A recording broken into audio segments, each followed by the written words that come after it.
And at this time, I'm going to ask everybody to stand and join me in the Pledge of Allegiance. I pledge allegiance To the flag of the United States of America and to the republic for which it stands, one nation, under God, indivisible, with liberty and justice for all.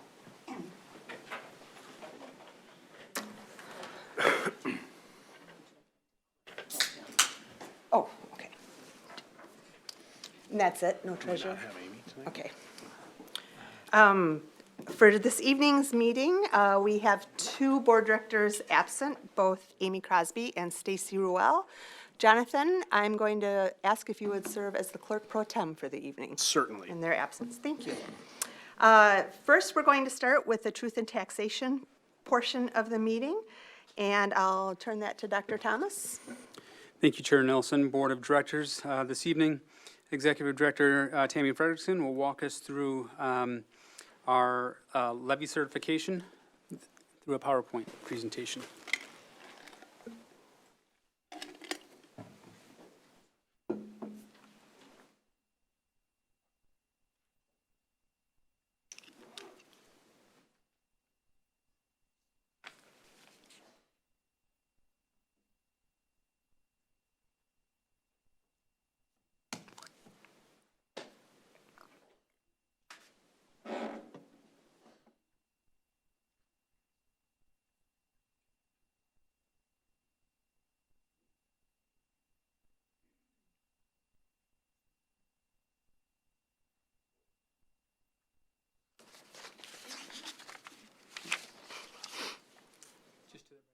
Get dismissed first, Tammy. Just to the right. Oh.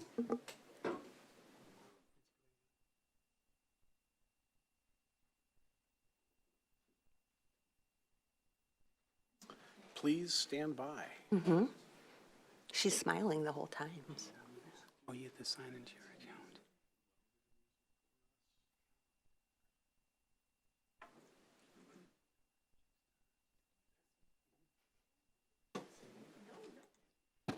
All right, thank you. I'm just going to run through kind of quickly a high-level background on the levy. So the levy certification process starts with the school board approving the preliminary levy in September, which we did, and then the final levy needs to be approved tonight.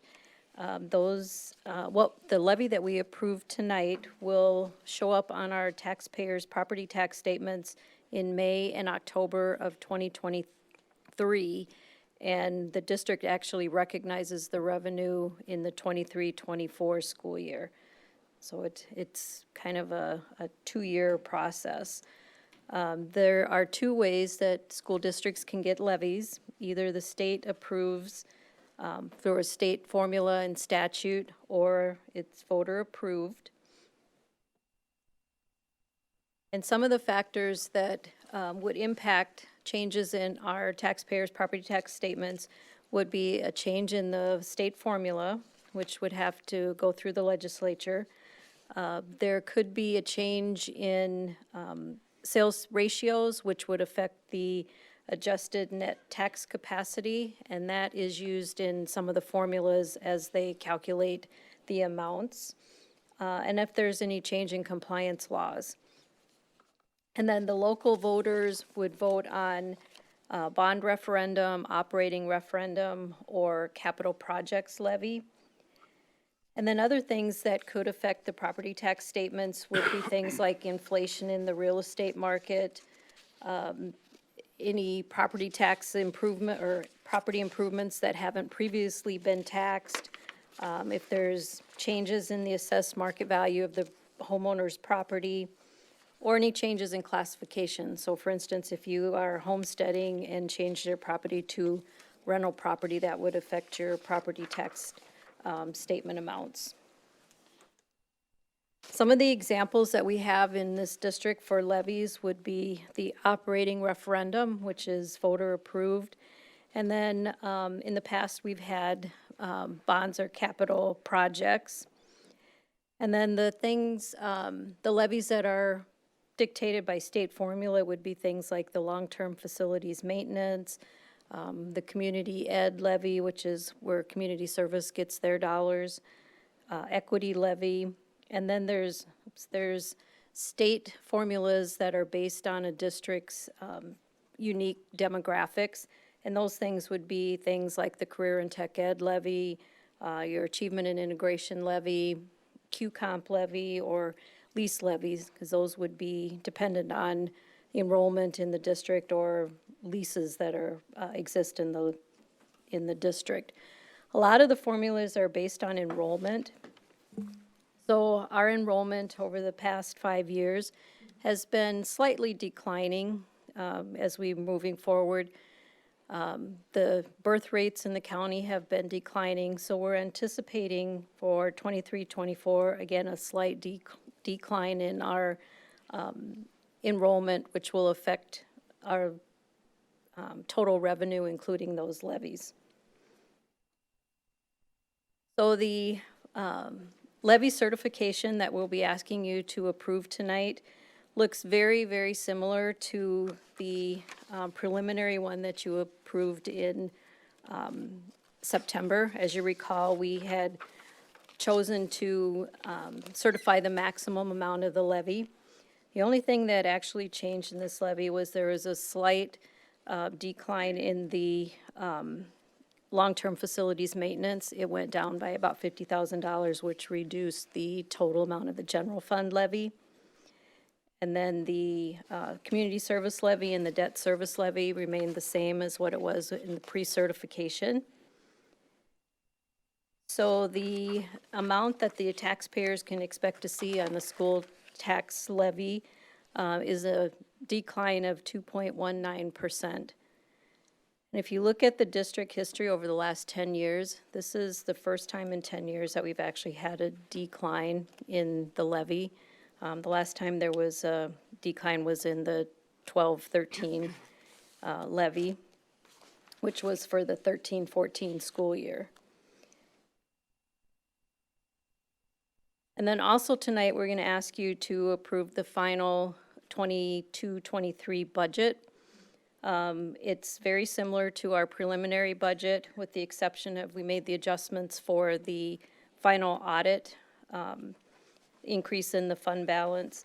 And then we adjusted the revenue for the slight decline in our projected enrollment. And then we adjusted some of the expenditures to reflect some of the actual costs that we have. And also to reflect the challenge that we're having with unfilled positions. So we are seeing decreased expenses just because we have fewer positions that we're able to fill. And then we also had some additional expenses this year that we hadn't originally put in the budget. For instance, we had some additional professional development, which we had to kind of pick up as we've had COVID. We haven't had an opportunity to do some of that professional development. So we kind of beefed up the professional development this year. We had some additional curriculum needs, and we had to replace our snow plow, which I think is probably a good idea after tonight. We'll see. So that is what I have for you tonight. I am happy to entertain any questions. Any comments or questions tonight for Tammy? I know we've gone over most of this before. All right. Thank I think you. we're good. Thank you for that.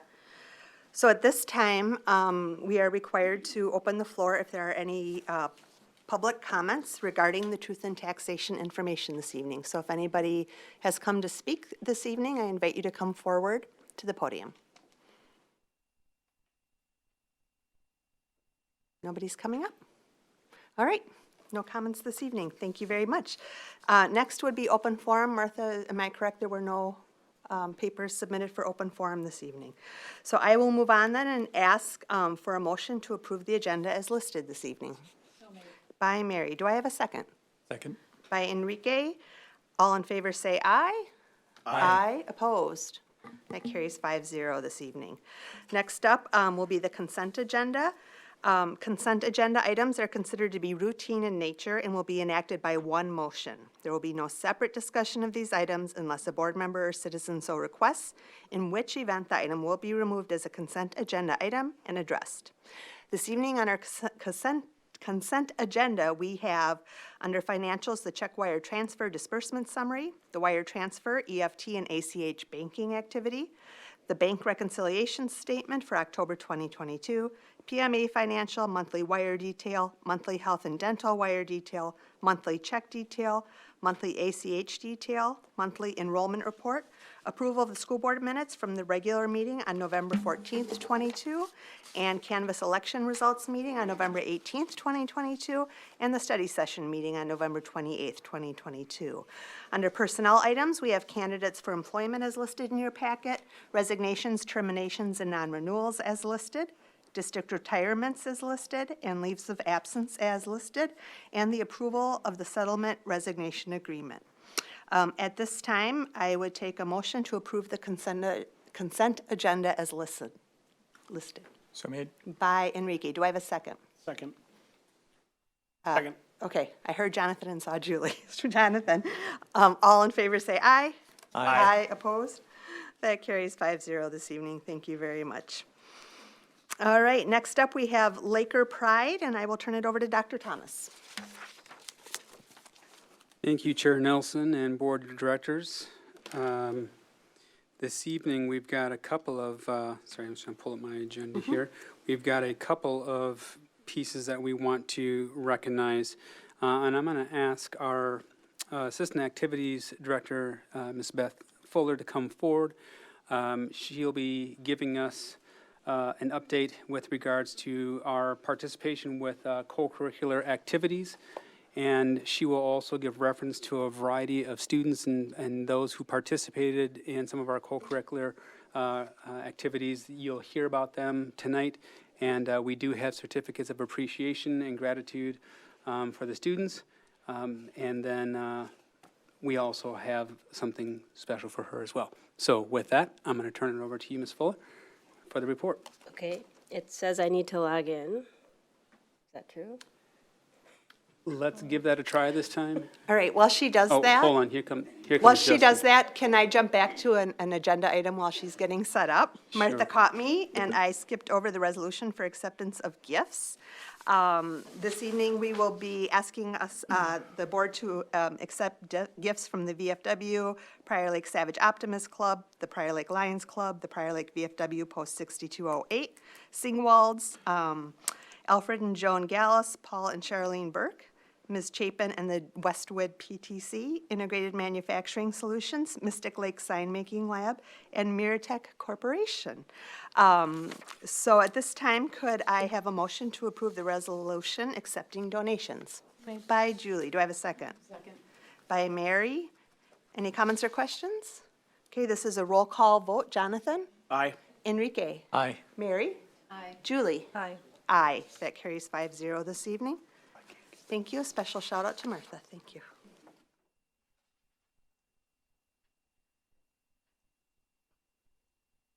Did I buy you enough time? Computer's being finicky this evening.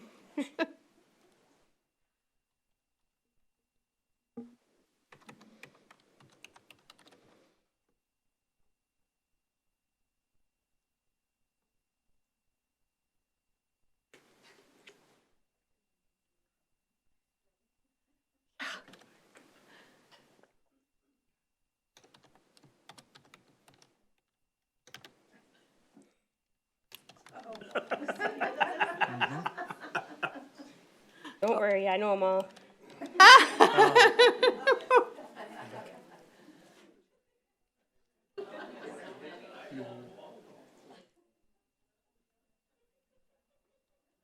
What is the first concert you attended? Yeah, Okay, Hold on. well played. all right, Just trying to keep it light tonight. yes.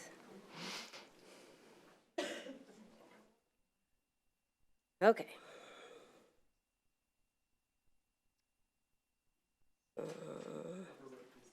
Upper right? Slideshow. Oh, right there. Beautiful. Wow. Okay, So good evening, Chair Nelson and Board of Directors and Dr. Thomas. I am here on behalf of the Activities Office, and Jeff Marshall has found his way to Nashville for the National Convention this time of year, so here I am again. Some of you might remember we did the presentation at the end of the year. Last year we did the full year. This year we've elected to do it one season at a time. And so the first few slides that we have are basically going over the same information that we did before, basically our definition of success and all of the qualities and information that our activities outside of the classroom provide in terms of the co-curricular events. So you can kind of see there, we hope that our participants are creating lifelong memories, developing lifelong relationships, and experiencing learning lessons, and so all of those things. We have the LAKER acronym for moral character, and we actually were just able to post our LAKERS. We have a beautiful painting that someone did, and we were able to install it in the Gold Gym this year, and so hopefully that also helps carry some of these same messages. Same thing for performance character. Again, hoping that our citizens are having a great experience in their participation and able to learn lots of lessons and learn from each other as well. Our first slide for this season is the fall season participation. And what this shows us basically is that this year's numbers are very much in line with what we had last year. Some programs grew a little bit, some shrunk a little bit. It just depended on who came out for different experiences. We were also able to add the fall dance under our activities office as an intramural, and also intramural soccer we added this fall. And we had some participation in both of those, and they had a great experience as well. Then we go into the fall scoreboard update, and you can see that we summarized each of our different athletic events for the fall, and that's what we're going to go over right now in terms of giving the state award information out. You'll see that football advanced to the section final, and we had a tough showing and missed that next round by basically 1 point, 2 points in the final there. And then if you look farther down, you'll see that our girls tennis team, we had a doubles team that also almost made it into the state round. They came in third place at doubles for our section. A very competitive section as well. In adapted softball, our team did qualify and they did advance to the state tournament. So we'll be recognizing Cece Brudevold, Henry Jerpy, Joe Connolly, Ella Miller, and Addison Borgeson.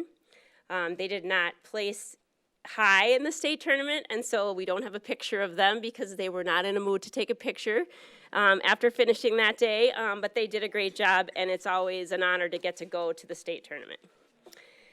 For girls swim and dive, again, a fantastic season for our team. They finished 4th at the Section 2 AA meet and 7th at the State AA meet. You can see that we have quite a few qualifiers for the state meet, and those students receiving Laker Pride recognition are Alex Peterson and Hallie Nelson, Zella Lucas and Natalie Kabushek, Ivy Solt, and then some repeats, and then Anna Cundiff also in diving. So each of those students will receive recognition and honor as well for advancing there. In boys cross country, Hootie Haig was our top qualifier for boys throughout the season, and he finished 15th at state this year, and is obviously hoping to keep improving on that every year. It was his second time going back. And then in girls cross country, again, our girls qualified previously as well, and they were able to return. This year they finished 5th place, and those students earning state honors are Layla Venick, Isabel Reinders, Maggie Hain, Keely Moling, Talia Bushman, Sophia Basil, and Sarah Gastany. So let's give those folks all a big hand, even though they're not here.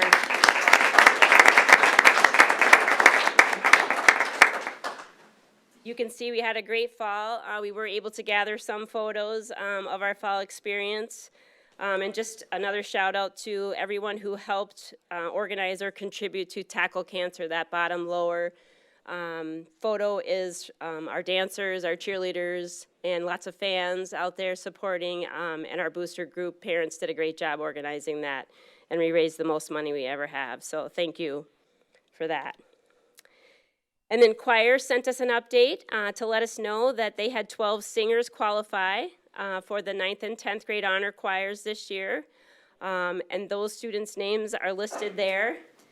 Reeve Olson, Lena Johnson, Sarah Langridge, Leighton Hedrick, Connor McGrave, Sophie Callis, Ingrid Olson, Marcel Wilson, Tyler Andring, Mason Bass, Mason Boziak, and Leo Choi. So congratulations to them. As always, choir seems to max out their openings, and so they've done a great job with that program and helping us keep everyone involved at the high level there. And then theater also sent us a recognition information. So they had their fall musical, 3 terrific evenings, and then 1 Sunday matinee of outstanding performances. Everyone did a fantastic job. If you weren't able to get there, then hopefully you can get to a future one. We'll have Winter 1X coming up and then spring play. But I just want to recognize them because once again, they were recognized as an outstanding in the Hennepin Theater Spotlight Award. And so they'll be invited to perform a medley of their showcase when, I think it's in June of this next year. So again, applause to them too.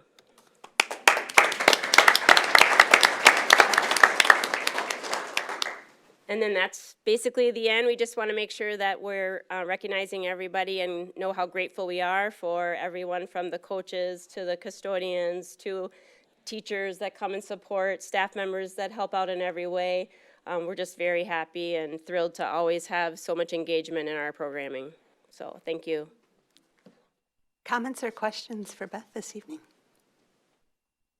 Go ahead, Mary. Thank you very much, and I love the seasonal updates instead of it all at once. I think it's better recognition for the students and also for the wonderful job you and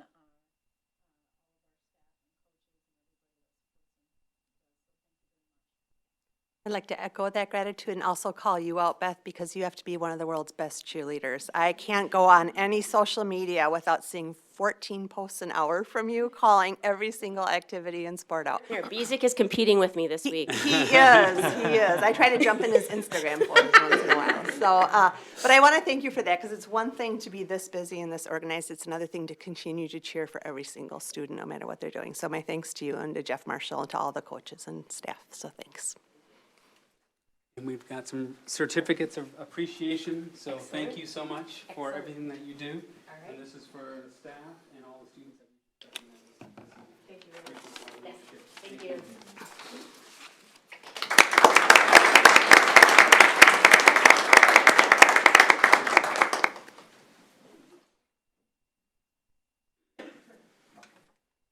All right, back to you, Dr. Thomas, I think. Thank you. One second here, let me get my other. Keeping you busy. So the last recognition tonight is to thank several of our board members for their years of dedication to the Prior Lake Savage Area Schools. I jokingly say this is the biggest volunteer job that you could probably ever do. You get a little stipend, but it might pay for your gas to and from each board meeting and every other activity that you're engaged in. But I can't express my appreciation enough on behalf of all the staff throughout the district and our community. We would like to recognize Director Stacy Ruel for her 12 amazing years of service. We would like to thank Director Jonathan Drews for his amazing 4 years of service on the board. And lastly, we would like to recognize and appreciate Chair Michael Nelson for your 4 years of service here in the Prior Lake Savage Area Schools. You all have committed significant time to the betterment of our students and our families and our broader community, and we will be forever changed by your leadership. thank you all so much, and we wish you all the best. I have a certificate for each one of you, and then also at this time, give you an opportunity to share a few words as maybe a board, and then maybe the three could share a few words as well. So Director Burnick, if you want to just go down the line, if anybody wants to say anything on their behalf, and we'll just kind of go down. No pressure. Remember that script I gave you? I usually start to my left because I'm left-handed, but I can't, put our student. I'm just kidding. I'm kidding. I would just say thank you, watching you guys. Of course, I've only been here for not even 2 mere years of service. I will say that what gets me to these meetings is working with people like you, and your humanity and kindness has always just shined. And it hasn't been the easiest few years, let alone Stacy not being here, but I will reach out to her personally to be here for 12 long years. So your time and commitment and energy and passion for our kids and our families has not gone unnoticed. Watched you guys for years, and I know you're not going far, but thank you. I'd like to second what Julie just said. These 4 years have not been easy for anybody, and the amount of time and commitment that have been necessary in order to actually serve the community as well as the varying needs of our staff and our students has been tremendous. And I think that everyone here, but particularly you guys, have done a fantastic job. For those of you who don't know what it's like between the running for election, but also the actual serving it's a lot of commitment. It's very, very rewarding, but still it takes a lot away from family and from other opportunities of sitting in the sidelines and actually just, obviously criticizing as well as praising. There's a little bit different when you actually sit in the seat and actually do it. So I commend, first of all, the bravery of those who do run, and furthermore, those who serve in executive positions. I believe that is even probably the most stressful of all. So thank you very much for your commitment, your time, and your dedication.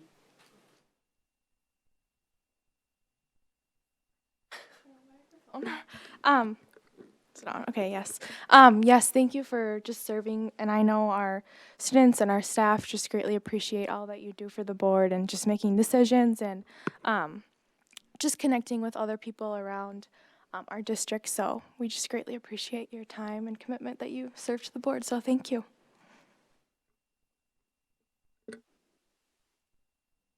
I echo those thanks. I had the privilege of joining with each of you 4 years ago, not really sure what we would get ourselves into.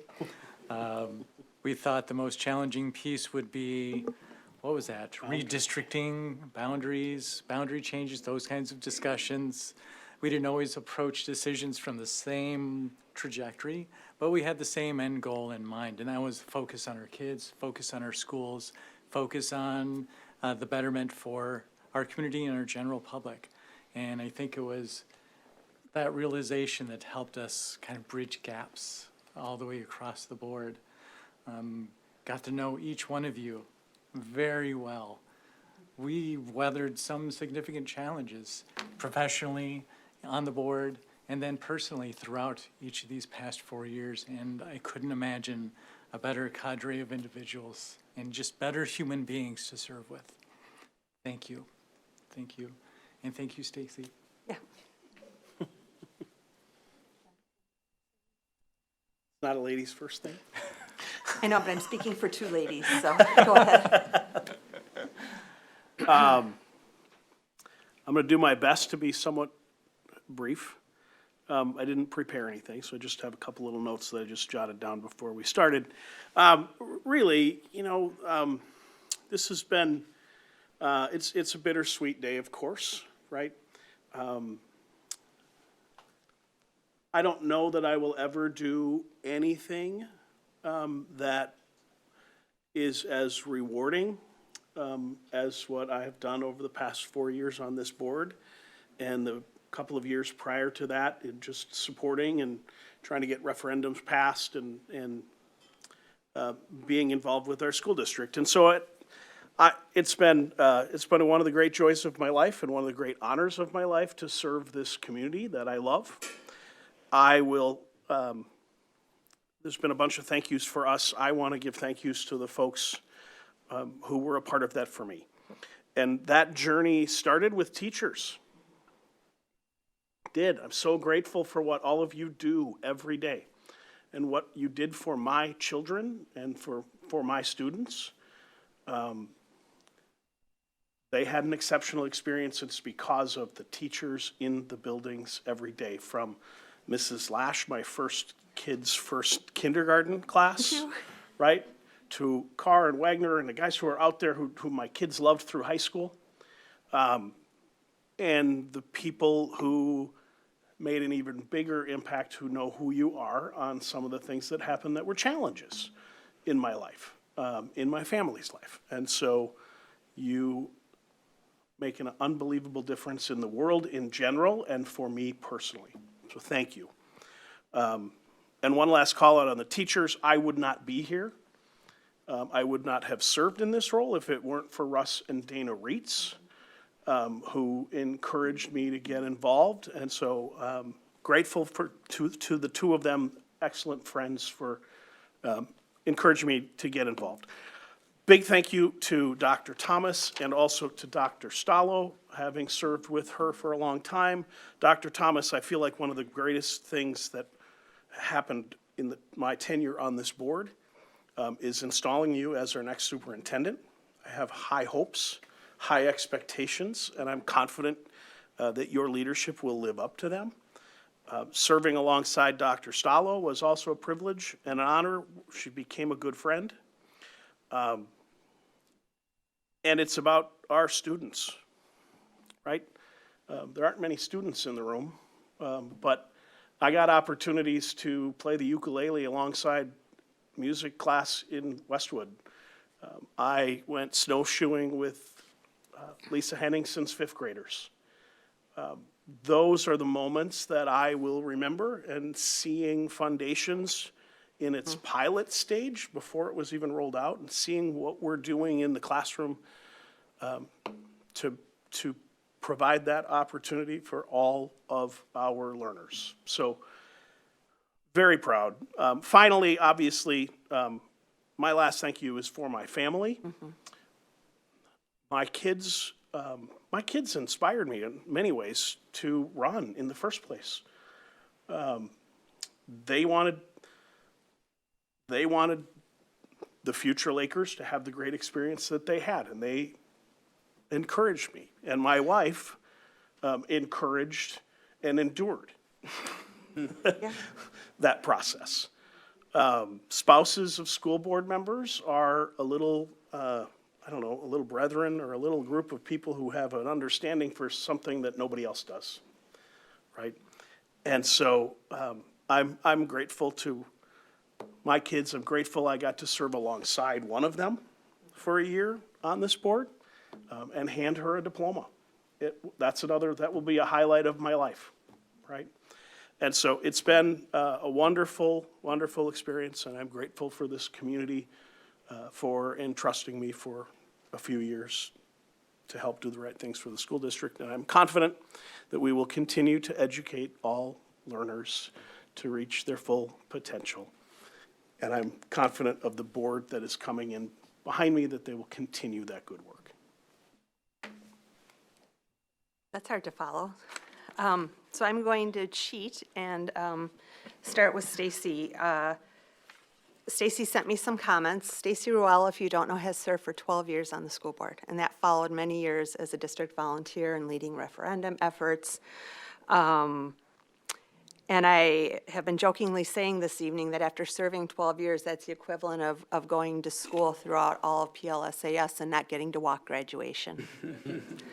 So she's in my heart today, and she's a large part of why I ran. And she asked me, since she's out sick, if I would just share some words with you, and I'll try to do that now. It's been an honor and a privilege to serve as a board member over the last 12 years. I went into this position just wanting to help my community and give back for the great public education I received as a child.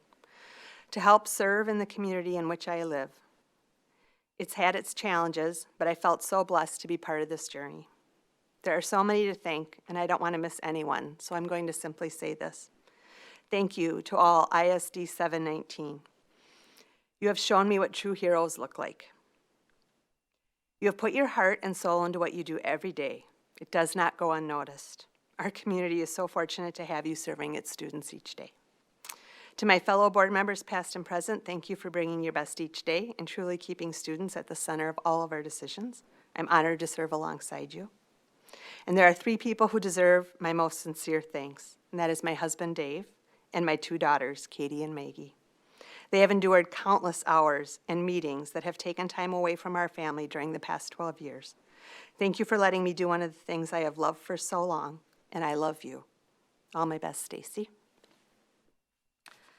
And I will just take the opportunity to say I'm sorry Stacy's not here to be a part of this with everybody. Make sure to follow up with her afterward and to thank her. She was one of those voices that whispered in my ear 4 years ago and talked. I will just also just share a few comments. Those who know me know who I am at my core, and a big part of who I am at my core is the people of Prior Lake Savage Area Schools. Everybody from the students to the staff. You know, we had a theme a few years ago, relationships matter, and I think the strength of the relationships in this district is part of what makes it so amazing. Whether it is relationships between students and teachers, teachers and staff, staff and admin, and the school board. I'm so grateful to each and every one of you, students and all the way up through all of the staff, and to our great community members who've collaborated and supported our district. Another large reason I'm here is because of the staff that I got to know when my children were being mentored and becoming all that they could be through the years. Some of you I see in the audience tonight, I've known you for about 20 years.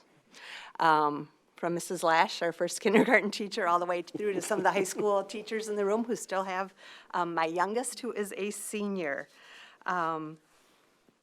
You have mentored my children so beautifully and all the children in the district, who I think have protectively all become my children for the last 4 years. I think that's how everybody feels. When you stand up for one child, you stand up for every child.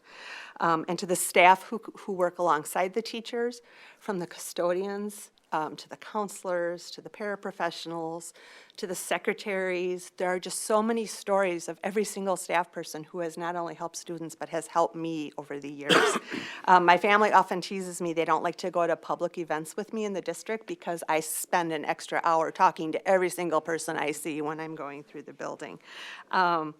Special thanks to our administrators. I have made a few comments tonight to some of you that I think that our board is very lucky that not only do we have an incredible admin team leading us, but we have an admin team that developed trusting relationships with the school board. So when things got really hard, we showed up and we trusted each other to do what had to be done step by step, and I think that was an exceptional gift to us as a board, because I don't suspect every single district has that relationship.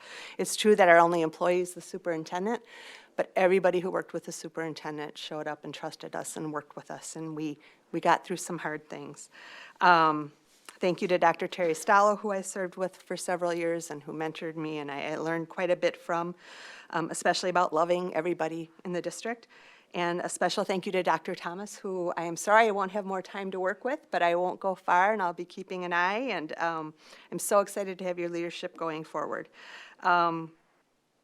I would also like to thank my own children, who through their experience showed me what great school district can do, who supported me being away from them a lot of the time. I've missed more band concerts than I care to share, because they always fall on Monday evenings. And a special thanks to my husband, who is in the room. We've had our own share of personal hard things over the years, and he continues to show up, and he is the one who has said to me time and again that when hard things happen, you can't let the hard things stop you from doing the good things. And I think that served all of us very well in this district. Finally, I would just like to close with a thought that I think about a lot when I think about our district. And there's a quote by Edith Wharton that says, there's 2 ways of spreading light: to be the candle or the mirror that reflects it. And what makes our district great is we aren't a district of candles. We are not the ones who are putting all the attention on us. We are a district of mirrors. And we, from our students on up, We look at these students, we look at what turns them on fire, and we show them what they can be because of that. And that's what I've learned from all of you. And we do it for each other as staff and as adults. But that is the magic that makes us so special. So tonight, I want to thank all of you for being mirrors. And I am so very grateful to you. This has been one of the greatest privileges of my life. Thank you. I can maybe have the three of you come forward.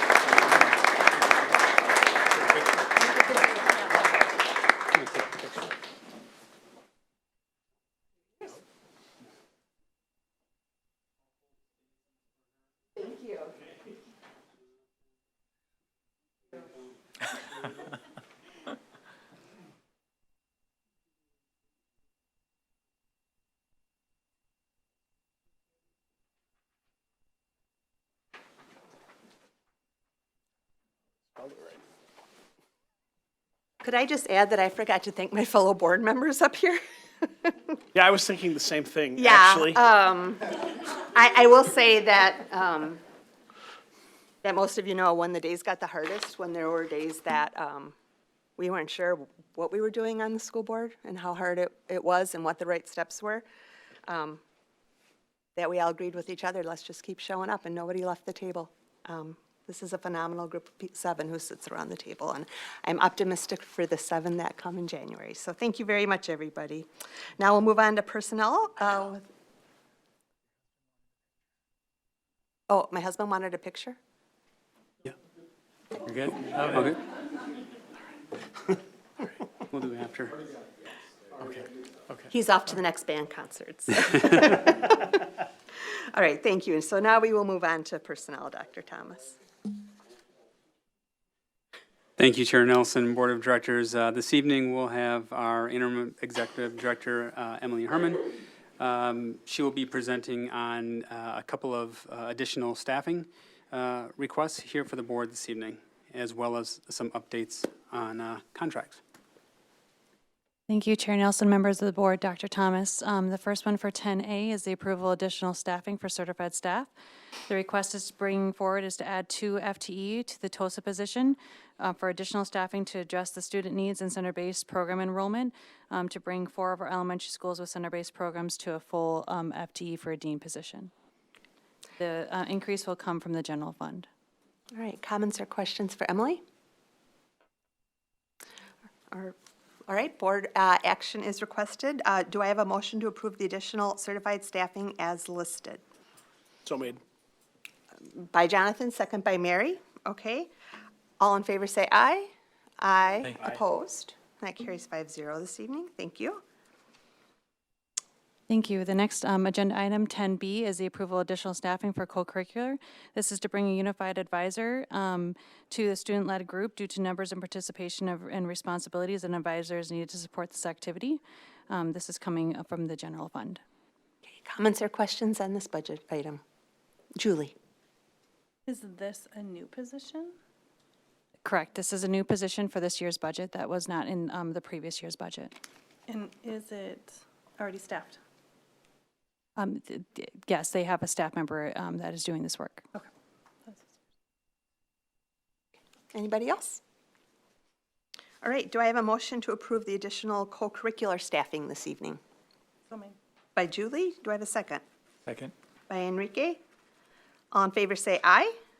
Aye. Opposed? That one carries 5-0. Thank you. I'll just keep going. Continue to 10C, the approval of the 2022-24 PLSPA contract settlement. On behalf of the negotiations committee, it is our recommendation to bring forward the proposed terms and conditions. The changes to the contract terms and conditions are outlined here. A reduction in the medical insurance down to up to the triple family goal down to the VIBA plan only, addition of the VIBA HRA language, adjustment of the HRA vesting language, salary for year 1, 2.5%, year 2, 2.45%, a reduction in the professional development dollars in the fiscal year 23-24 by 1,000, and an increase in that year as to the 403B match. The compounded percentage increase over the base year is 6.731%. At $218,777. Any comments or questions? Jonathan? I think it's always good just to clarify when you say that it is the compounded increase, that's the 2-year increase. That's not the year-over-year increase, correct? The compounded increase takes year 1 plus year 1 plus year 2, because it's the increase is compounded over time. Anything else? Over here, Mary or Julie? Okay. Do I have a motion then to approve the 2022 through 24 PLSPA contract? So made. By Mary. Do I have a second? Second. By Enrique. All in favor say aye. Aye. Aye. Opposed? That carries 5-0 this evening. Moving on to 10D, we are bringing forward the proposal to increase the certified substitute wage based off of external comparisons to districts, a proposed market adjustment effective for December 15th. We're proposing to raise Tier 1 to $185 for a full day, $92.50 for a half day, and Tier 2 to $190 for a full day and $95 for a half day. All right, comments or questions for Emily? Mary? That we're increasing it again, I understand that it's been kind of a race to the top with a lot of districts around here. Where do we stand in relation to our competitors for subs and the rates here now? It's a great question. It puts us more in a competitive market with our competitors to the northeast of us. We're higher than the south and the southeast in some area. Southwest. I'm bad with geography. In some areas, but it does put us within the market with our neighboring competitive districts that are with teachers on call. In the market meaning we're mid-tier, we're higher? We're mid-tier. Mid-tier now, so we're. Yep, we did, the South Metro Human Resources Group did get together and had a conference to compare all of our rates and come to an agreement on a rate cap, if you will, and this will put us in the middle of those rates. I've got a follow-on question if that's Go okay. ahead. What's the supply and demand ratio right now for available subs? Do you have a gauge on that? And I'm sorry I didn't ask this earlier. That's okay. The basic, I don't have that exact ratio, but to help, this last year, we've added 89 substitutes to our teacher pool and 35 to our paraprofessional pool. Unfortunately, that's not keeping up with the amount of absences that we're having. So we're continuing to try to increase our marketing for adding daily substitutes, working with teachers on call for different job fairs, getting social media networks out there. We try to add daily building subs to some of our locations to help support as well. So trying to look at multiple different avenues, but the sub pool is not keeping up with the amount of demand. Not increasing subs at the rate that we need them, Correct. as far as the availability of subs to our district. Correct. Anybody else? Okay, at this time, I would entertain a motion to approve the certified substitute wage increase as presented. So made. By Enrique. Julie, second. Yes. All in favor, say aye. Aye. Aye. Aye. Opposed? That carries 5-0. Thank you. Thank you. Last, it's 10E to bring forward the approval of the daily building substitute wage increase. So doing a retro for the start of the school year through December 14th of a 2% increase, and then doing a market adjustment starting December 15th up to 26.67 per hour, which will bring them to $200 per day. Okay, comments or questions? All right, seeing none, do I have a motion to approve the daily building substitute rate increase for 2022-23? So made. Okay, by Enrique, second by Mary. All in favor say aye. Aye. Opposed? That carries 5-0. All right. I think we got through all those items, right, Emily? We're good? Okay, great. There is no unfinished business tonight. Next, we will go to new business, and I will turn it back to Dr. Thomas for certifying the recount election results. Thank you, Chair Nelson and Board of Directors. This evening, I'll have Ms. Martha Walls speak to Our recount, as you know, we had a request to have the school board, the most recent school board elections recounted. She and an amazing team of folks carried that process forward. So Martha, I'll have you come forward and share the results of that.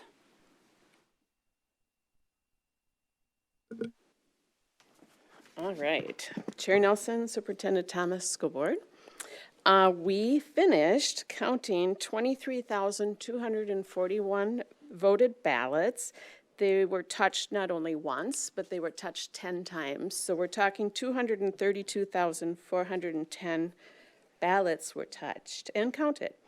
So I'm here tonight to ask you to certify the election results before you and declare the 4 candidates with the highest vote counts as to be elected to the office of School Board of Independent School District 719 for full 4-year terms, beginning on the first Monday in January. And if you have any questions about the recount, I can try to answer them for you. Any questions? I'll just add my appreciation to you for leading that effort, and for everybody who worked with you. Your organization and commitment was great, so thank you for your professionalism. It was a very nice experience, actually. I'm so glad to hear that. And I don't want to do again, but it was a good experience. But you learned a lot. Yes, I Thank did. you. All right, do we just do this in the form of a regular vote? Yes. Okay, could I have a motion this evening to certify the recount election results of the 2022 general election? So made. By Enrique. Second? Second. By Mary. All in favor say aye. Aye. Opposed? That carries 5-0 this evening. Chair Nelson, Yes. if I might just interject for a moment. I think in 4 years, that might be the first time that we've gotten to have Martha I know. come to the podium. So I think that's Yes. kind of a fun change of pace. Thank you, Martha. All right, next up, we have the approval of the 2022 payable 2023 levy certification. Dr. Thomas? Oh, I'm sorry. Or do you want to just, if you want to turn it over to Yep, Tammy? I'll turn it over. I was on 12C, sorry. Yeah, I'll have Ms. Frederickson share information on the levy certification that she presented. Thank you, Thank you. Dr. Thomas, Chair Nelson, board members. We're asking you to please certify the maximum amount of our levy, which is a total of $35,150,911, which represents a 2.19% decrease over the total levy from last year. I know we had the opportunity to ask questions before. Are there any follow-up questions at this time? All right, if not, I would take a motion to approve the 2022 payable 2023 levy certification. So made. By Julie. Do I have a second? Second. By Enrique. All in favor say aye. Aye. Aye. Opposed? Okay, that carries 5-0 this evening. Thank you. Now we will go on to 12C, the resolution on budget priorities. Dr. Thomas. Thank you, Chair Nelson. Board of Directors, last meeting, we introduced a draft budget priorities document for the board's consideration, and I just wanted to update the board and our community that I'm still working with Vice Chair Crosby on that document.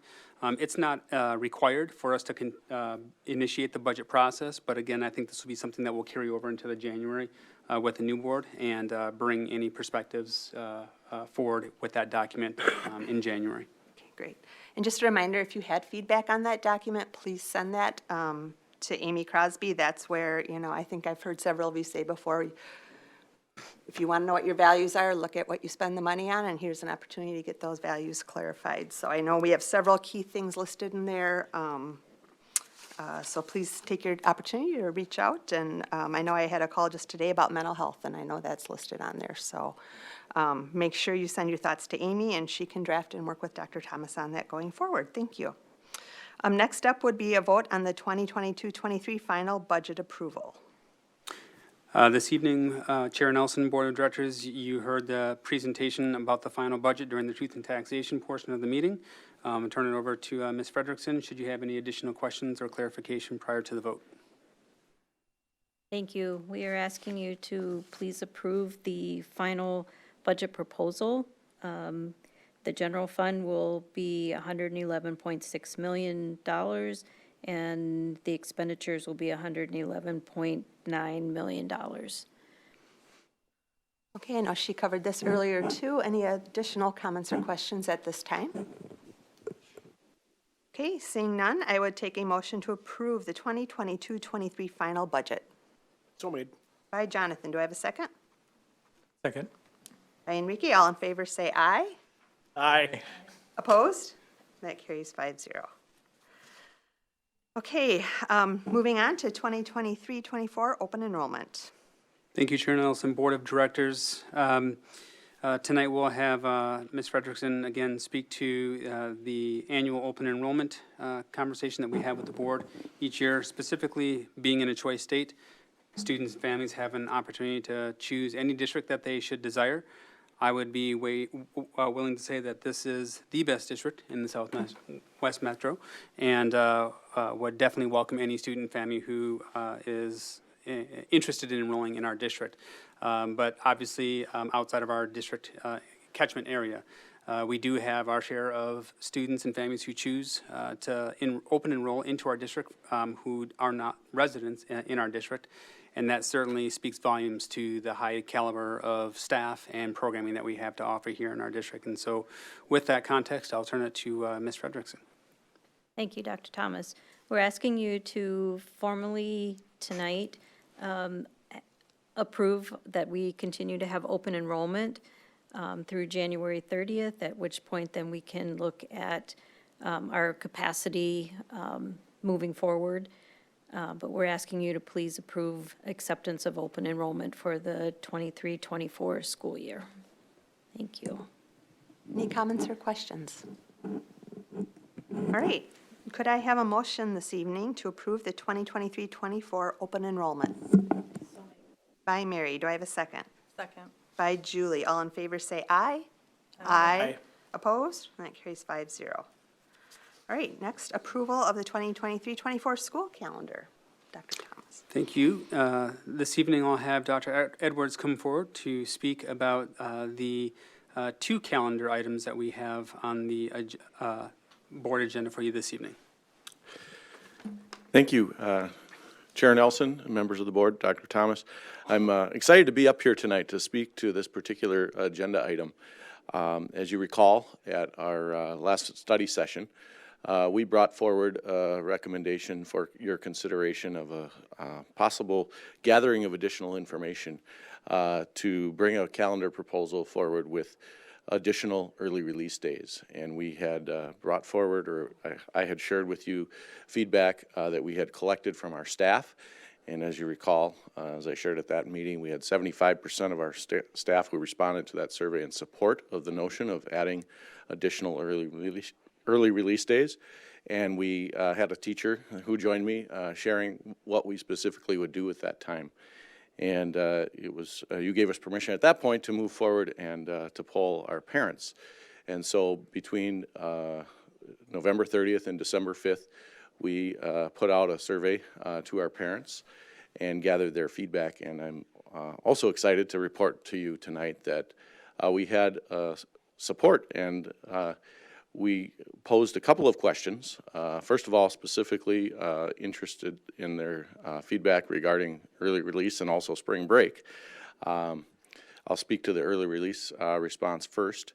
You see in the calendar, we're bringing forward the recommendation because of the support. We had 56% of our respondents to our survey were shared that they were supportive or very supportive of the idea. We had another 6% of respondents who shared that they were undecided or didn't have a strong opinion. And so just over 60% folks were willing to have us consider this and put it forward. Within that, we also had a comment section, and we definitely saw some themes emerge in the comment section, and we've evaluated that and will continue to evaluate that as we plan our work forward. pending your approval tonight of the calendar. A couple of themes that emerged, one of which was a clarification that we were not adding additional student days in order to do this. And as you recall, in the original presentation, the reason that we didn't need to do that is because we did not need to build in extra time into our calendar due to our ability to have inclement weather days after the first one be continued learning through e-learning. So we are not adding any student contact days. There were some questions around when, and as you see on this calendar, we identified Wednesday and put that out. The intent, obviously, upon approval would be that this would be well communicated out to our families so they would have ample time to plan accordingly. We put it on the first Wednesday with the exception of January because we felt like coming back for 2 days of school with the second day back from a winter break being an early release day did not make a lot of sense. So that is why we put it in the second week of January.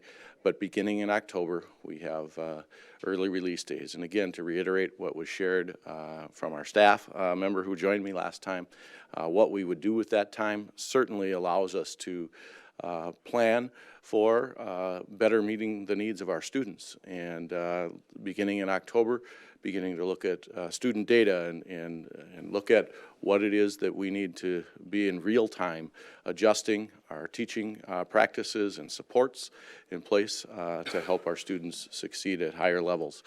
So we really believe in that and that this is going to help with that. Along those lines, we would intend that we, as we plan out our staff development plans for the year, including our staff development days, which there are 2 during the school year in this calendar similar to this year, as well as our early release days, that we would be strategic in the work that we do at various points in time along the school year. We would intend, with your approval for this calendar, we would intend to report back at mid-year at this time next year for sure, because we have a tradition of bringing a calendar forward in December. We would want to share with you the impact of the time we would only have had October and November and December of implementation of early release days, but share with you examples of what that work or that time has been utilized for to ensure that it is within the spirit of what we have presented here with this proposal. Additional comments that we heard in the feedback from parents, questions around supports and services specific, for example, childcare, and certainly working with community education to make sure that the after-school care that's currently made available is well known by our school community and by our parent community who benefits from or maybe doesn't currently utilize that. Definitely work to do that. So those were a few of the highlights. I mentioned spring break also in this calendar.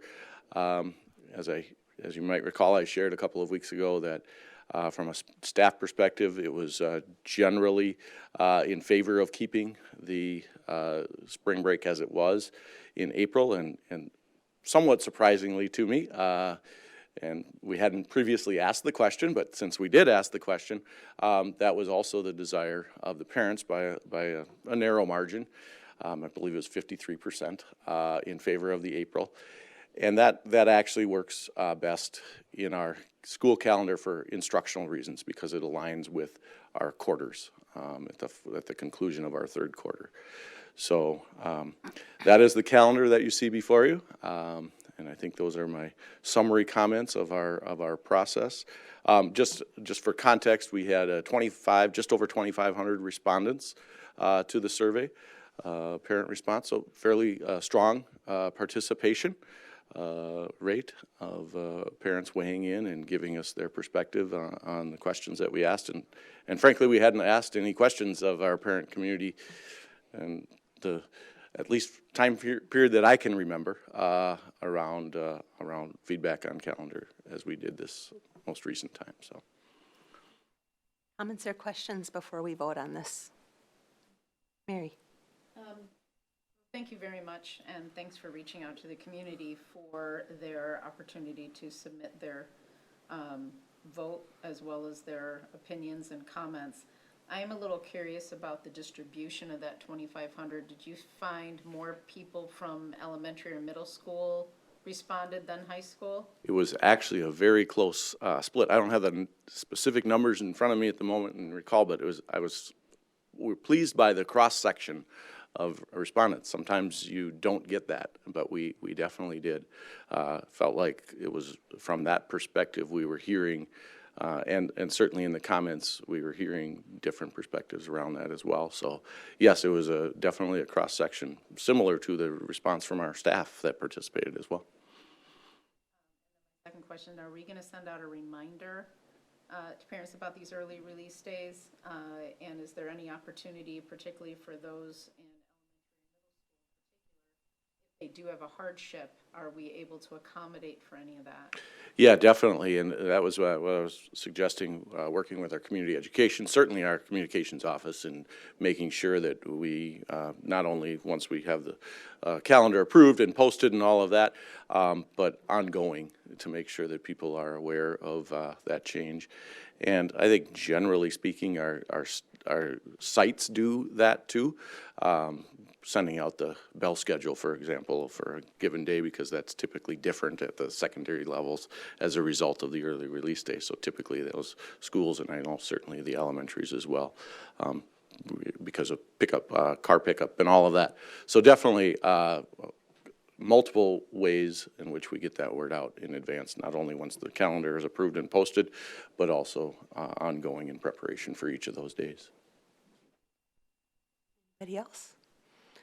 Just echo the thanks for the depth of thought and work that went into preparing the calendar this year, from the committee, from spending time with the teachers to see what they need, and for reaching out to the community for engagement. So at this time, I would take a motion to approve the 2023-24 school calendar. By Julie. Do I have a second? Second. By Mary. All in favor say aye. Aye. Opposed? That carries 5-0 this evening. Back to you again. Next one. All right. Next one is an adjustment to this year's calendar, a slight adjustment, two items. First of all, a request, or not a request, we have been identified as a host site for a speech meet, and that brings in over 1,000 students into our high school. And the date for that happens to be the day after our previously scheduled early release day. So we are asking for your consideration of an adjustment to move that. We had a conversation at the calendar committee about the importance of this being not just a high school move, because we know that families rely on older siblings sometimes to be there when their younger siblings get off the bus or whatever. So we wanted to make this adjustment as a K-12 adjustment, moving from a Wednesday to a Thursday the very next day in March. So that's the first item. And then the second item we wanted to make sure to bring forward here is, with the calendar as it is for this year, we are going to do something different with graduation, or we're proposing doing something different with graduation, with having it on a Thursday versus a Friday. Two reasons for that. First of all, the last staff day is the Thursday, and so we will have staff on site for oversight of rehearsal and all the components related to graduation. And then secondly, we've been talking for quite a few years about the fact that when we have a Friday graduation and there may be weather that is not conducive to having an event outside, that could create some challenges around rescheduling of such an event, either moving indoors or moving it to a different date. So we want to take this opportunity to try that Thursday night graduation. Certainly we'll be listening to feedback. You'll see the calendar that you just approved for next year has that same idea as well. But certainly if the feedback is around the Thursday night graduation presents challenges, we'll certainly be listening to that. But we'd like to try that out because we really haven't had a alternative, and we do know that that Friday night or that night graduation on Dan Patch Stadium on the field is a long-standing tradition that we'd like to keep intact here in Prior Lake Savage Area Schools. Any comments or questions? All right.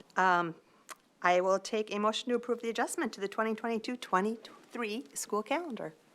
So made. By Enrique. Do I have a second? Second. by Julie. All in favor, say aye. Aye. Opposed? That carries 5-0. Thank you for that. All right, and it looks like One more. passing it to Yeah. one more. Okay. Yep. All right. In your board packet tonight, you have a memo spelling out some course proposals. Those course proposals are at the secondary level, and they have been brought before the District Curriculum Advisory Committee and are at our November meeting and reviewed by that committee. Quite a list of course proposals. I think, first of all, capturing the middle school course proposals are we made some adjustments to middle school programming specific to the world language offerings, and we hadn't previously offered the second level of language in French and German because previously that was first offered in 8th grade. This year it was first offered in 7th grade, so in a sequence we are going to asking to continue to offer it. Likewise with the coding class, you might recall from last year that we added to our wheel of electives in 6th grade, a coding experience for all students. So this would be a continuation for those students who want to continue and experience an opportunity in the coding. So that is the middle school courses. And then the high school courses are a series of elective courses listed there first, as well as some adjustments to the MinCAPS program that are a continuation and enhancement and advanced opportunities.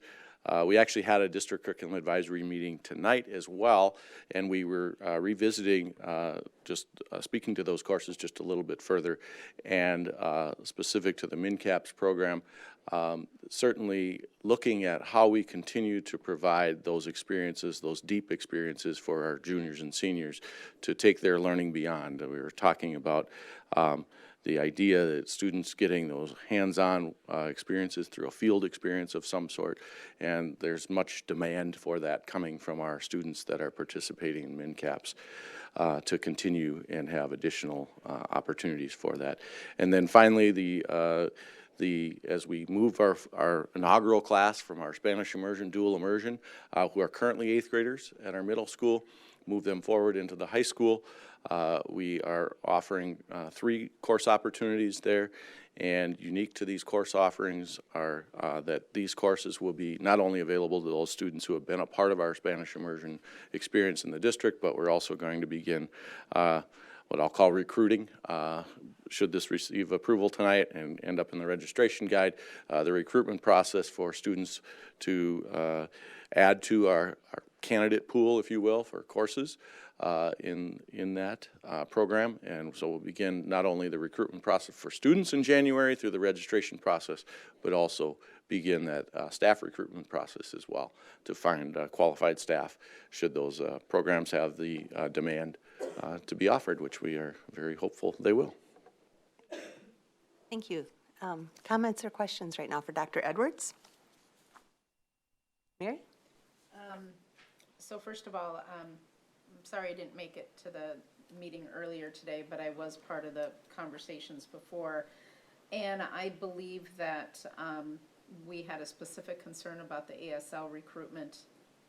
And so what I'd like to ask is, let's say we can't find somebody for that class, do we simply redirect the students, or do we try to extend a current, how are we going to manage that one? Yep, that's actually not an uncommon experience in some of these, what I will term capstone courses.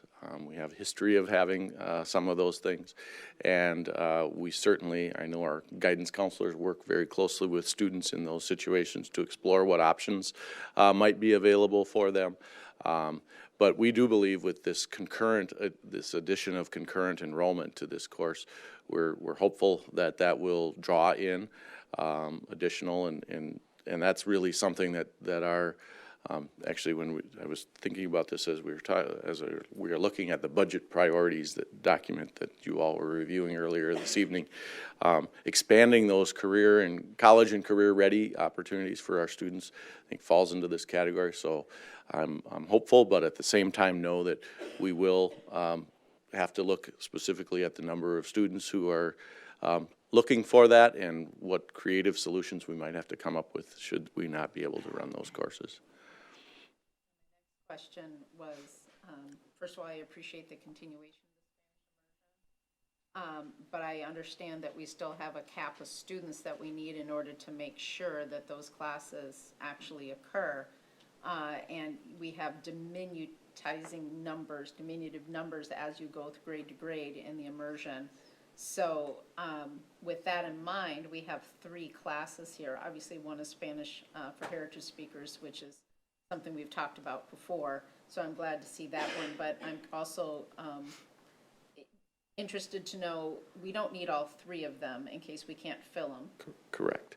And can they kind of, for the immersion piece, are we going to accept more native speakers like in the heritage side in order to make sure we can meet those numbers? Yes, that's the recruitment process that I was referring to is definitely intend. We actually had conversations initially about that at the middle school level when we moved it forward, but we did not advance that, and we are planning to do so at the high school level, and working with the guidance staff as well as the other staff, ELL staff who are familiar with those students and can work with us to identify students who we want to tap on the shoulder and say, hey, we'd like to see you enroll in this science course, for example, or the social studies course, to build up the capacity of those courses. Other comments or questions? Mickey? Yeah, I appreciate seeing Discover Coding too, offered at the middle school level. So assuming our learners get engaged, really want to expand their knowledge in coding, what opportunities or where can they branch to at the high school level, say the following year, based off of this? There have been computer programming courses at the high school level, and I don't know if I would call up a member of the audience. That would be very impromptu. Happen to have Janine Mesnick, one of the teachers who teaches in that program, here in the audience tonight. We actually have identified some need for us to come together, both middle and high school, to have conversations about that very topic of vertical articulation, and making sure that there's alignment there, as well as we're once again exposing students to those opportunities. And now that all students will have been exposed, this current 6th grade class being the first class of that being the case, what are those upcoming needs that we're going to need to plan for? And just another comment, personal finance, I absolutely love that you're offering, or that the district, if you vote on it and approve it, will offer that. I can tell you that as a high school senior, on my very last day in high school, one of a financially astute teacher sat all the seniors down, and we had a crash course on personal financial management. What's a checkbook? What's a credit card? What do all these numbers mean? It was nice, but it wasn't enough. As a professor, it's one of the courses I teach in school, which again, it's great to teach that. But not everybody gets the opportunity or chooses that route to go to college to, or even chooses to sign up for that elective. So offering it here at the high school level, where you have a number of students that are ready to go directly into the career field, or directly into military service, or a variety of different avenues. Offering it here at high school is, it's a great foundation. So I'm especially appreciative that we're doing this. Yeah, I think it's been a gap for a few years. We actually previously offered a course. Previously, it was taught out of the math department, but it was an elective course, and we're bringing it back. Anybody else? Mary? Just out of curiosity, do we know, I know that a couple years ago they were thinking about that's going to get brought up again? Does anybody I have not heard. I don't have a crystal ball to predict what those conversations might look like. Certainly, there's MDE is undergoing some change with the identification of a new commissioner and what that might look like, but I haven't heard specifically of anything related to that further development yet, but I certainly am familiar with those previous conversations. All right, anybody else? All right, at this time, I'll ask for a motion to approve the secondary new course proposals. So made. Enrique? Second? Jonathan? All in favor, say aye. Aye. Aye, opposed? That carries 5-0. Thank you so much. All right, we'll move on to the approval of the combined polling location resolution. Dr. Thomas? Thank you, Chair Nelson, Board of Directors. This is a resolution that we're bringing forward for the board to consider. Should our district engage in an election that's held outside of a normally scheduled statewide election, that given the multiple municipalities that we serve, that we would combine our polling places for our ballot measures and combine multiple precincts and then designate hours during which those polling places would remain open for the voting. Just for a point of order and for our community, that combined polling place we are identifying as Spring Lake Township Hall at 2381 Fairlawn Avenue in Prior Lake, Minnesota. That would be our designated polling place should we go outside of a general statewide election. And this is pursuant to Minnesota Statute 205A.11. The full resolution is in your board packet. Are there any comments or questions? All right, could I have a motion to approve the combined polling location resolution? So made. By Mary. Do I have a second? Second. By Julie. All in favor say aye. No, never mind, it's roll call. Jonathan? Aye. Enrique? Aye. Mary? Aye. Julie? Aye. And aye. That carries 5-0. All right. Next, we go on to the MSBA Leadership Conference registration, and I just want to let everyone know the 2023 MSBA Leadership Conference is currently scheduled on Thursday, January 12th and Friday, January 13th, 2022 at the Minneapolis Convention Center, and all board members serving starting in January are registered for this conference. Next would be the organizational meeting discussion. Out of curiosity, I went and watched our organizational meeting from last year. If anyone is interested, it was January 10th. It's about a 15-minute meeting that happens before the first official board meeting of the new calendar year.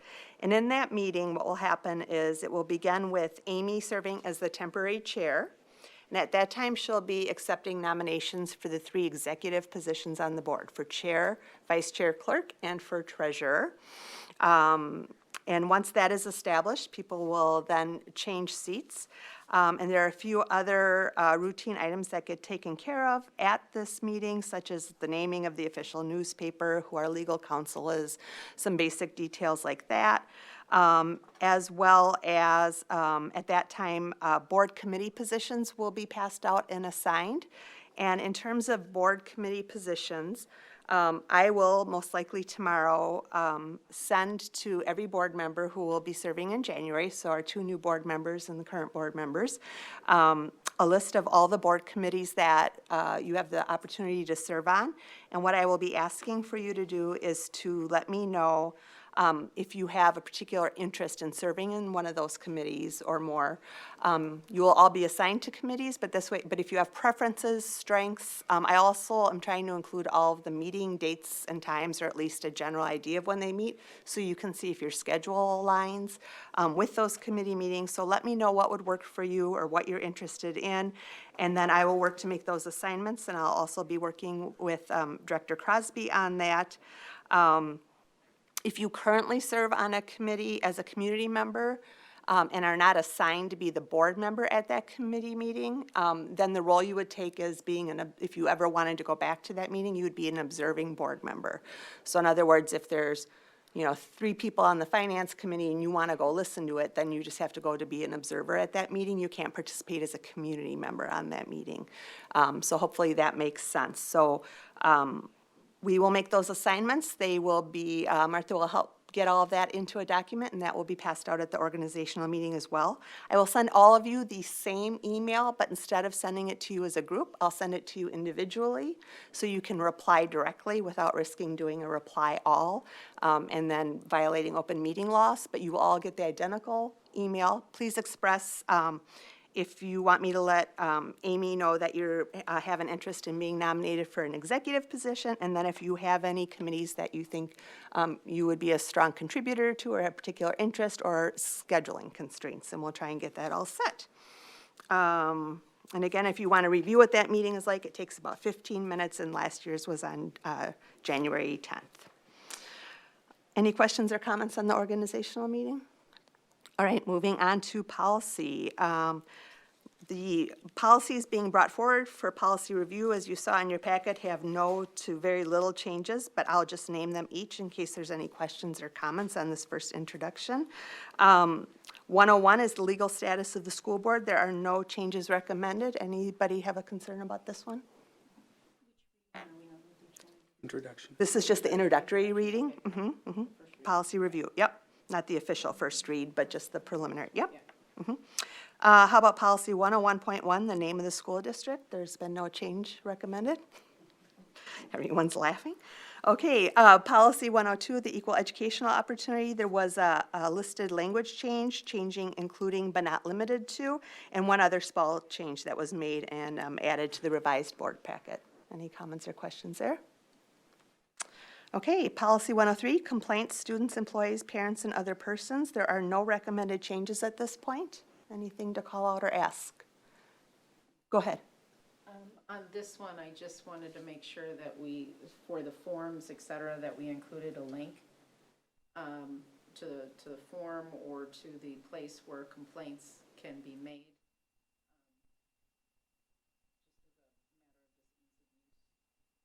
Okay, and who should that, maybe Mary can send a follow-up email? Yeah, I'll note that. Okay, thank you. Anybody else? Policy 103. Yep, 103.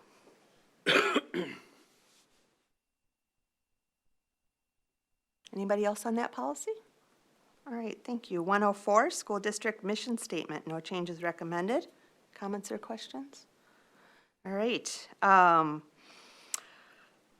Policy 301, school district administration. No changes are recommended at this point. Comments or questions on that one? All right. Policy 302, on the superintendent, there was one language change, removing the word personal from the judgment statement. Anything else that you want to comment on for that one? All right, and 303, superintendent selection, contracts, duties, and evaluation. There are no changes recommended at this time. Anybody else? Okay.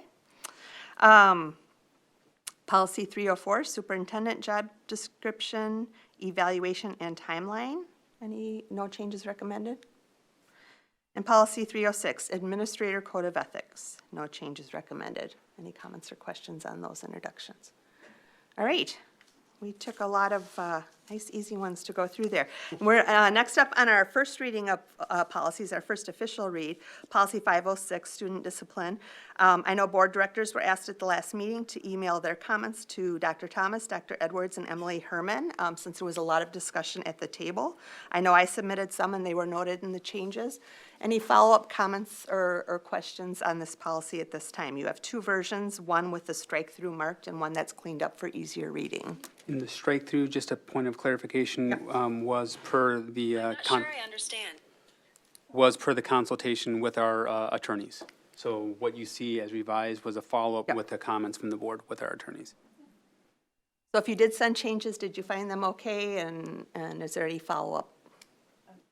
I had, you know what, this was very, very Yep. and I thought the changes that were made initially and the responses that were made were Okay. and the number of changes. Yep. I did have a question on, since we're making so many changes, and I do like the changes, but since there are so many, and since this is so critical to our students, staff, you name it. Yep. I mean, we're going to depend on this policy a lot. What is the review cycle for this? What's the date on it right now? Martha, do you know offhand? I thought it was originally. This one, yeah, this one here,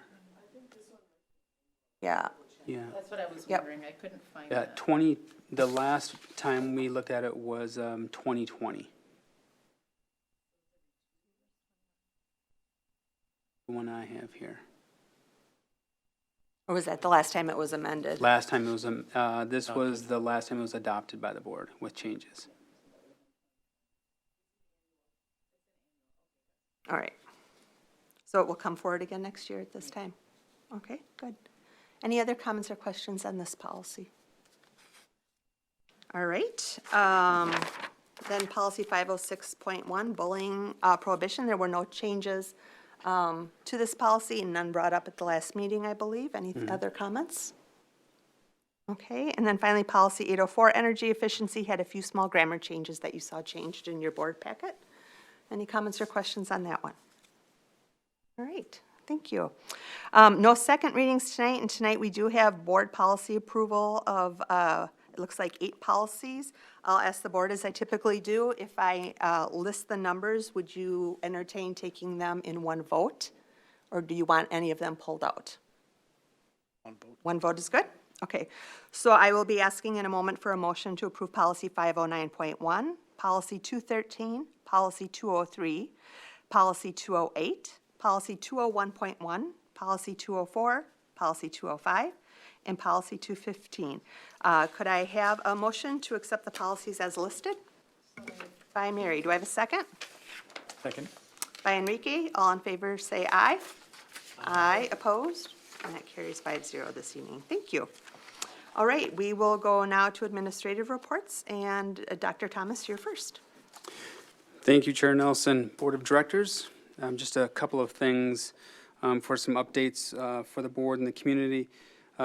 As we started the school year and coming back full in-person, reacclimating to learning, you've heard me share on numerous occasions our strong commitment to rebuilding our academic core. We know that there were a lot of opportunities for our students to engage during the pandemic, but those conditions were less than ideal, and I think we saw that in terms of the outcomes of our student performance across the country.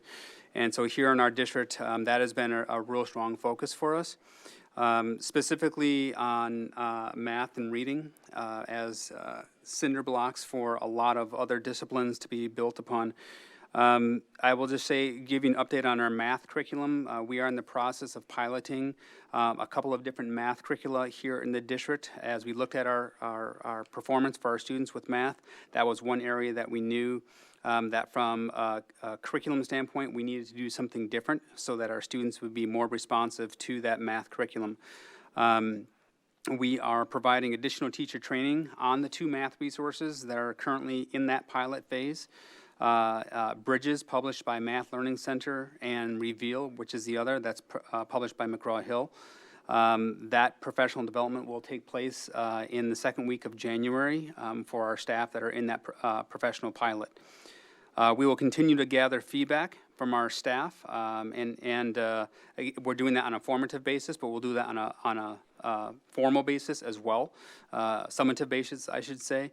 We'll conduct student focus group and also engage our parents to see how their perspectives as parent support with their students with the 2 math curricula that we're in that pilot phase right now. We will continue to analyze our FAST data, which is our formative measurement from quarter to quarter.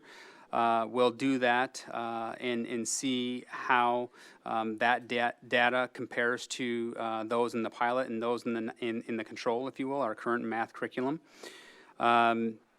And then we'll also lastly take a look at how that math curriculum pilot aligns to our current math vision, and ultimately that will be recommended to Dr. Edwards' curriculum committee for a recommendation for them to bring forward to the board here that will be adopted by the board for our 2023-2024 academic school year. Instructional practice and training for math will also continue for 6th through 12th grade during that January 16th timeframe as well. Just a quick update on some preliminary quarterly data. Our fall FAST data is trending upwards for our middle school, especially with our emphasized focus on reading. Based upon our current data, we are going to continually look at that K2 area. We know those are critical formative years for reading. Reading is the building block for every other discipline, and you know, students, when I go to their classrooms, they hear me tell them all the time, you will read for the rest of your life. So that is something that we really want to make sure that we're focusing on. This is that grade band that we're also identifying the most additional intervention and support. So this is where we are focusing our work for our reading interventionists. So a huge thank you to our reading interventionists for bringing that supplemental support to our kids. We also have implemented the new resource foundations, and that's our phonics, spelling, and handwriting curriculum. And you all can recall being students in the classroom a couple of board meetings ago when we had our Five Hawks students as teachers, if you will, for all of us, so that you have a hands-on experience about what our kids are engaging in, and you saw them being able to teach that content to this entire room of adults. We will continue to administer the FAST assessment, again, our formative suite of assessments, in January. And so by February, that timeline, we'll be coming forward with a full a quarterly review with our FAST data so that we can look at our fall to winter growth in a more formal way and then check progress towards our school improvement goals. Our teams will be making our rounds with our school principals and their building instructional leadership teams, also to review their FAST data to see where there are significant gains and where do they still see opportunities for continued growth, and then triage with our building principals and their building and instructional leadership teams where we can be of greatest support centrally to ensure that our students are grasping the content. So be looking forward to that in February. Last couple, I just want to recognize one of our very own, Sonia Pirani. She is featured on the front page of our Prior Lake Neighbors magazine. And you will learn, if you get a copy of that, you will learn about the nonprofit organization that she and her family began at just 7 years old. This is an amazing individual, an amazing family of support. Proud to call her one of our own. And just last Saturday, I think it was last Saturday, maybe it was 2 Saturdays ago actually, I volunteered with a host of others from our community at the Shepherd of the Lake Church as we packed gift bags for needy families in our community and throughout the metro area as well. But she is the founder and CEO of Sonia's Hope for Children. And it's just an amazing story. So do check that out if you have an opportunity for us to really celebrate one of our own. And then I'd also like to thank everyone who donated clothing items to the Prior Lake Chamber of Commerce Tree of Warmth clothing drive.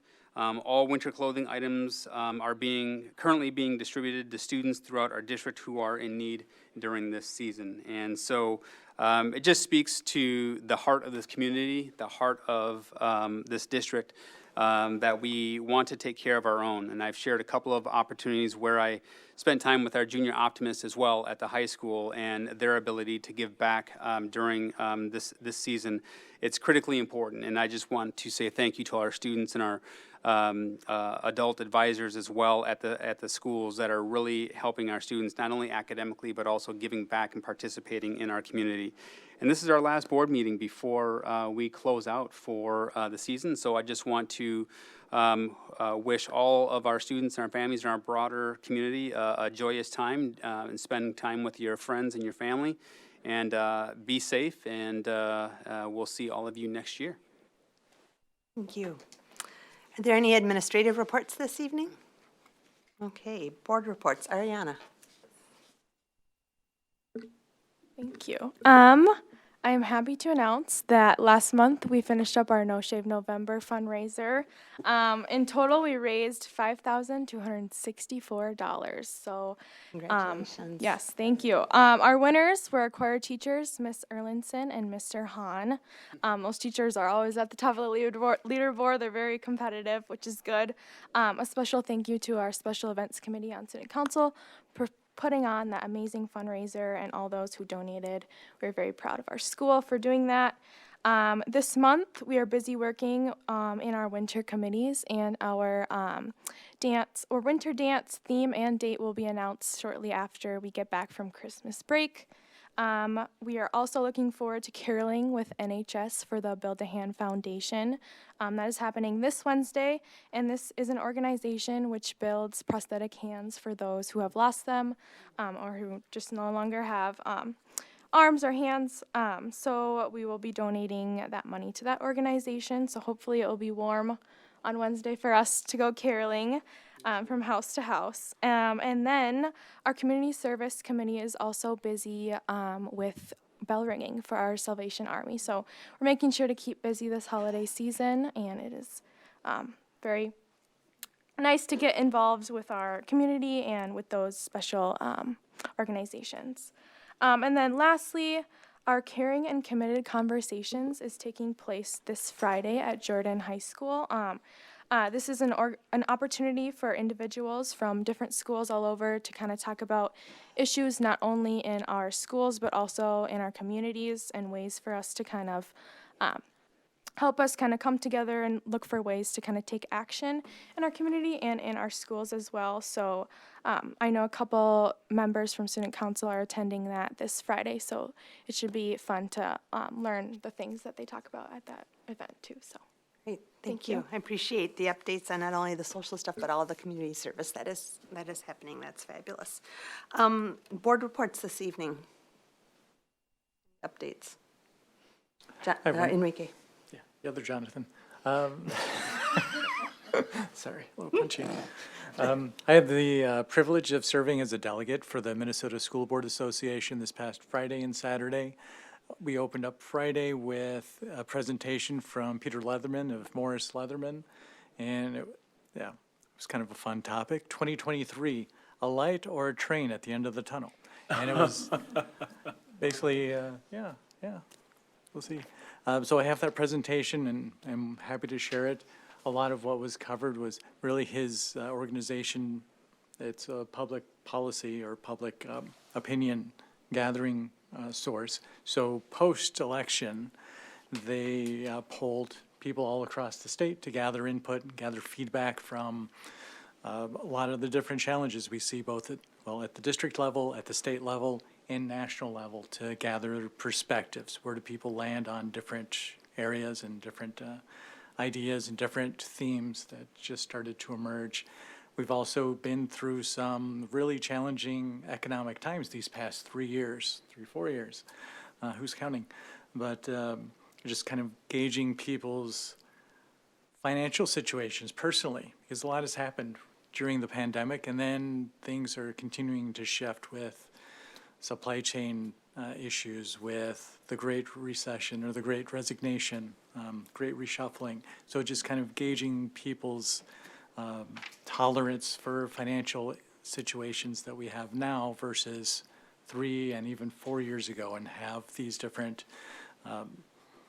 mindsets changed, and has that will to support public education or a lot of the different initiatives we're pushing forward, has that changed? So it was eye-opening to see the results and how they've changed over the course of the past 3 years. Information that would have been helpful before November 6th, but whatever. And then the delegate assembly on the Saturday. So 150 delegates came together. We reviewed 18 different resolutions that were presented to us, heard some spirited debate with a few of them, passed 14 resolutions that are going to be coming forward, and I'm happy to share each one of them with you all. Top among them is no unfunded or underfunded mandates, making sure that we fully fund the special education cross-subsidy and restore local control at the districts. Heard that resounding through every single one of the different resolutions that moved forward. And even when individuals wanted to ask the state to provide more guidance, there was significant pushback to say, but we need to make those decisions here at the local level. We don't need the state to provide us with one more unfunded or underfunded mandate. We need to make those decisions, and we need to have that flexibility in both the management and the financial flexibility to make the decisions that make the most sense at the local level. My update. Thank you. That's a big commitment. I appreciate you doing that. Yeah, my pleasure. I'll just share that we had an AMSD meeting last week, and for anyone who's interested, you can go to their website and look up the presentation. It was from KnowledgeWorks. talking about student-centered education, which we do, of course, a lot, but they were very specifically talking about personalized competency-based approach to learning. And they addressed some of the issues that can get in the way for how we traditionally set up K-12 education for really being student-focused, including having to re-examine some policy at the state level, giving credit for all kinds of learning outside of the traditional, seat time learning, that sort of thing. And also just having to rethink accountability and assessment as you get more student-directed. Does that always look like traditional grading and percentages and that sort of thing? So it was a great presentation, so. Any other board updates at this point? All right, then I would take a motion to adjourn the meeting, and before I do that, please stay, everybody. I do have something I need you all to sign this evening, so. All right, I'll take a motion to adjourn. By Mary, second? Second. By Jonathan. All in favor, say aye. Aye. Aye. Opposed? That carries 5-0. Thank you, everybody. Jonathan, I'm going to need you to sign.